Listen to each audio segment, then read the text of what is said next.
2 கோடி ரூபாய் கப்பம் கோரி கடத்தப்பட்ட இளைஞன் 2 நாட்களின் பின்னர் நேற்று மீண்டும் வீடு திரும்பினார். குறித்த இளைஞனை வைத்திருந்த வீட்டை போலீசார் நேற்று சோதனையிட்டனர். தனது தந்தைக்கு சொந்தமான வாரியப்பள்ளியில் உள்ள வர்த்தக நிலையத்திலிருந்து மெல்வத்த வீதி 3வது ஒழுங்கையில் உள்ள வீட்டுக்கு சென்று கொண்டிருக்கும் போது கடந்த வியாழக்கிழமை இரவு 8:10 அளவில் இந்த இளைஞர் கடத்தப்பட்டார். சைக்கிளில் வந்து கொண்டிருந்த இளைஞர் கடத்தப்பட்டதுடன் வீட்டிலிருந்து 50 மீட்டர் தொலைவில் வைத்து அவர் கடத்தப்பட்டார். அதன் பின்னர் 5 விசேட போலீஸ் குழுக்கள் சந்தேக நபர்களை தேடும் முயற்சியில் ஈடுபட்டன.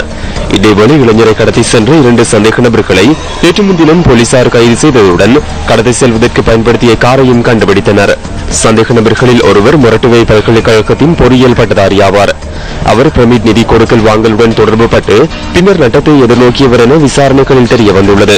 இவ்வாறு 2 சந்தேக நபர்கள் கைது செய்யப்பட்ட பின்னர் கப்பம் கோரியவர்கள் நேற்று அதிகாலை அந்த இளைஞரை நிக்கவரட்டிய பஸ் தரிப்பிடத்திற்கு அருகில் விட்டு சென்றனர். இளைஞன் அதிர்ச்சிக்குள்ளாகியுள்ளமையினால் குருநாகல் வைத்தியசாலையில் அனுமதிக்கப்பட்டார்.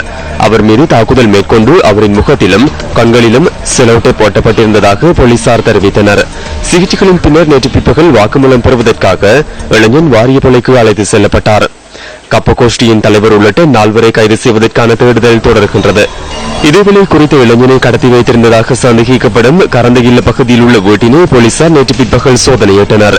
பாலடைந்த நிலையில் காணப்படும் வீடு குறித்த சம்பவத்துடன் தொடர்புடைய சந்தேக நபர் ஒருவரின் நண்பர் ஒருவருக்கு சொந்தமானதுடன் வீட்டில் எவரும் வசிக்கவில்லை. கடத்தப்பட்ட இளைஞன் கடந்த வியாழக்கிழமை குறித்த வீட்டிற்கு கொண்டு வரப்பட்டார். கடத்தப்பட்டு விடுவிக்கப்பட்ட குறித்த இளைஞன் நேற்று பிற்பகல் ஊடகங்களுக்கு கருத்து தெரிவித்தார்.